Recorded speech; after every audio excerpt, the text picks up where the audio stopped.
할렐루야. 4월 22일 금요일 아침 새벽 예배입니다. 오늘은 새벽 예배 현장 중계를 실패를 했어요. 현장 녹음을. 그래서 사후 녹음을 진행하고 있습니다.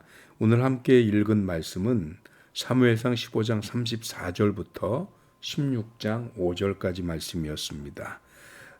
사울이 하나님 앞에 죄를 범하죠. 아말렉을 끝까지 진멸하라고 했는데 자기가 보기에 좋은 것, 괜찮은 것들을 남겨두는 것으로 하나님의 명령을 어기고 하나님이 아말렉을 심판하시는 것을 심판이 아닌 마치 약탈처럼 보이게 만드는 그런 불경을 저질렀습니다.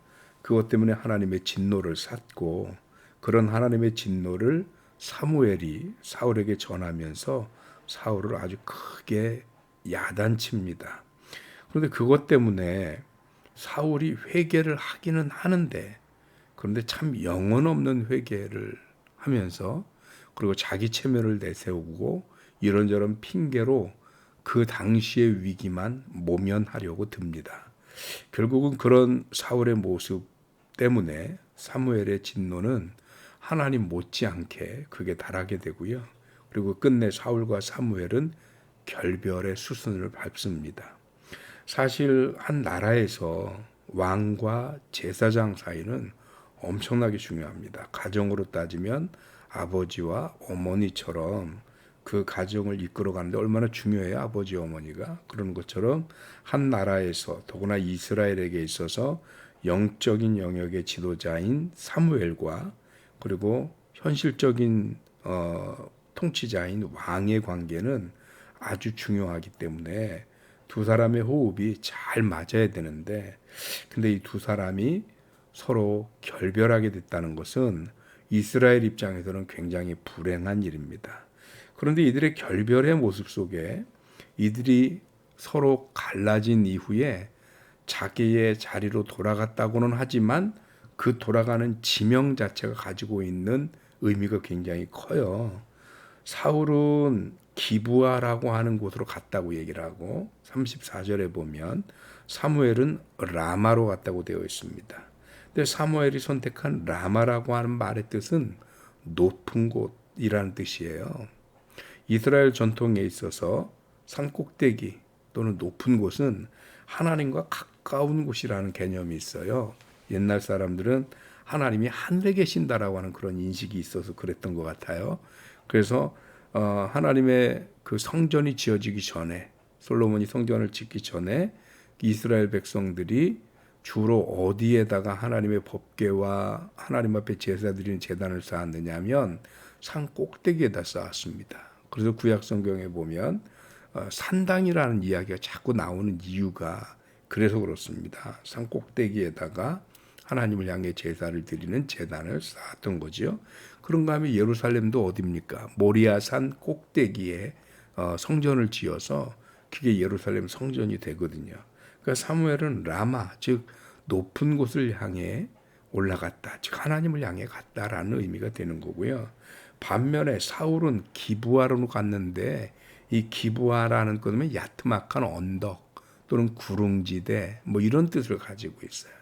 그 야트막한 언덕, 다른 사람들 위에 있는 뭐 유현준인가요? 그 교수가 그런 얘기하죠. 계단 하나만 올라서도 거기에 권력이 존재한다.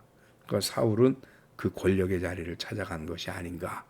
이게 뭐 신학적으로 어떻게 해석이 될지 모르지만 이 단어의 의미를 찾아놓고 보니까 이렇게 느껴지더라는 거죠.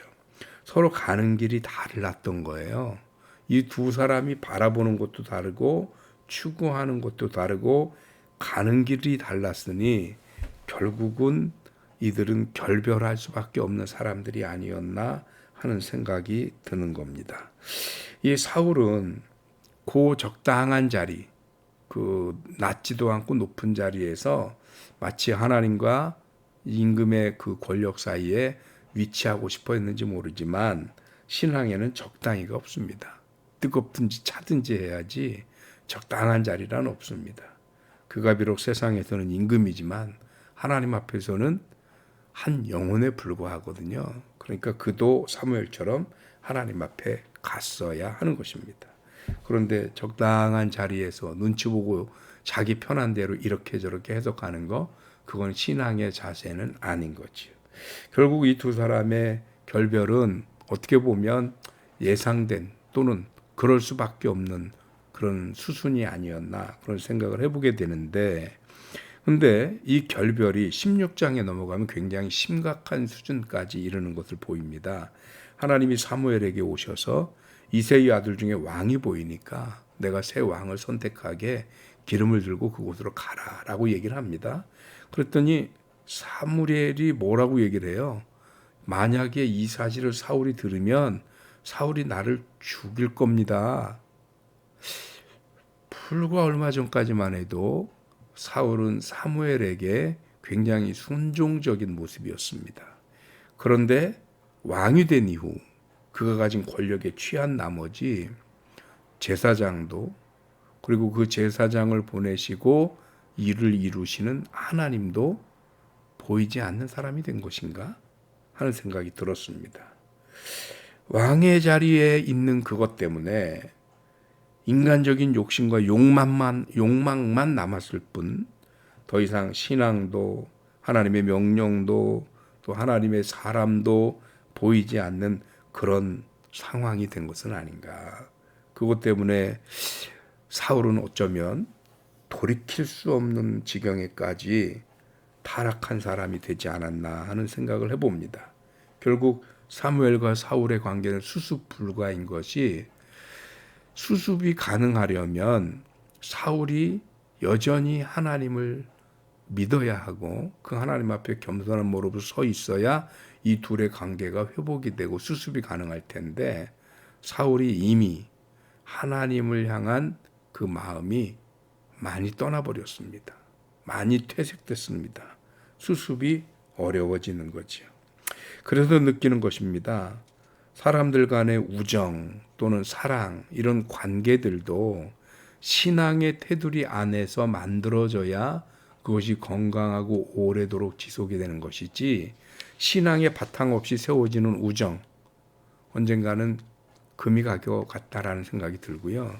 신앙의 테두리 없이 쌓아지는 사랑, 그것 역시도 건강하게 유지되기는 어렵다라는 결론을 내리게 됩니다.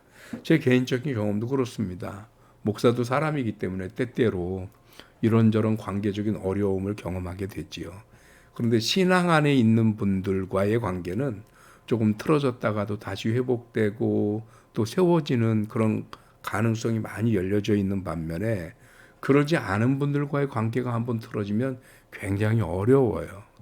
그런 것을 보면서 그래, 신앙의 테두리 안에서 우리들의 우정과 그 사랑과 이런저런 인간관계들을 쌓아가야 하겠구나 하는 생각이 듭니다. 교회 안에 있는 관계라고 해서 다 신앙의 관계라고 보기 어렵습니다. 교회 안에 있으면서도 여전히 인간적인 생각과 기준을 가지고 관계를 쌓아가는 분들이 얼마나 많은지 모릅니다. 신앙의 테두리라고 하는 것은 교회의 테두리 이상의 의미를 갖습니다. 단순히 교회 안에서 만들어지는 교제가 아니라 정말 하나님 앞에서 자기를 볼 줄 알고 하나님을 두려워하는 그 신앙의 바탕 안에서 서로 교제하고 우정을 쌓고 사랑하는 것이, 그게 신앙의 테두리 안에서의 교제이지, 교회 안에서 있다고 다 신앙의 교제는 아니더라는 거죠. 교회 안에서도 얼마나 인간적이고 욕심 많은 교제들이 있는지 모릅니다. 바라기는 우리 사랑하는 성도님들이 정말로 하나님을 두려워하고 하나님의 말씀을 내 삶의 길로 삼는, 그래서 사무엘처럼 라마, 높은 곳, 하나님에게로 돌아가는 그 삶의 방향을 가지고 서로 교제하고 아름다운 사랑의 관계를 쌓아가는 저와 여러분들이 되어진다면, 삶에서 조금 어렵고 티격태격은 할 수 있어도 영원히 틀어지지 않고 언제든 회복되고 아름다운 교제를 이어갈 수 있으리라고 믿습니다. 그래서 세상 사람들은 결별이라는 걸 하지만 우리 믿는 성도들에게 결별이 없는, 오늘 제목은 결별이지만 우리에게는 결별이 없는 그런 아름다운 교제가 예수 그리스도 안에서 이어지기를 주님의 이름으로 축원합니다. 기도하겠습니다. 하나님 고맙습니다. 크신 은혜 주셔서 오늘 우리로 하여금 신앙의 테두리 안에서 이루어지는 교제, 우정, 만남에 대한 것을 다시 한번 생각하게 하시니 감사드립니다. 우리 믿는 성도들은 단순히 내 마음으로만 누군가를 교제하고 나누고 사랑하고 그러는 것이 아니라 우리를 세우시는 하나님의 그 귀한 말씀과 인도하심 속에서 우리 주변에 있는 형제와 자매들을 사랑하고 아름다운 교제를 나누는 것임을 깨닫습니다. 하나님을 믿는 믿음으로 내 인간적인 서름이 또 인간적인 다른 생각이 있다 할지라도 그 신앙의 테두리로 다시 세워갈 수 있는 우리들이 되게 하여 주시옵소서. 그와 후기는 병상에 계신 윤희상 권사님 축복하시고 우리 윤 권사님 하나님의 치유하심 속에서 저의 오늘 하신 말이 다시 돌아오게 하시고 저의 피의 혈액의 흐름이 다시금 원활히 되어질 수 있도록 여호와 라파의 손길로 치유하여 주시옵소서.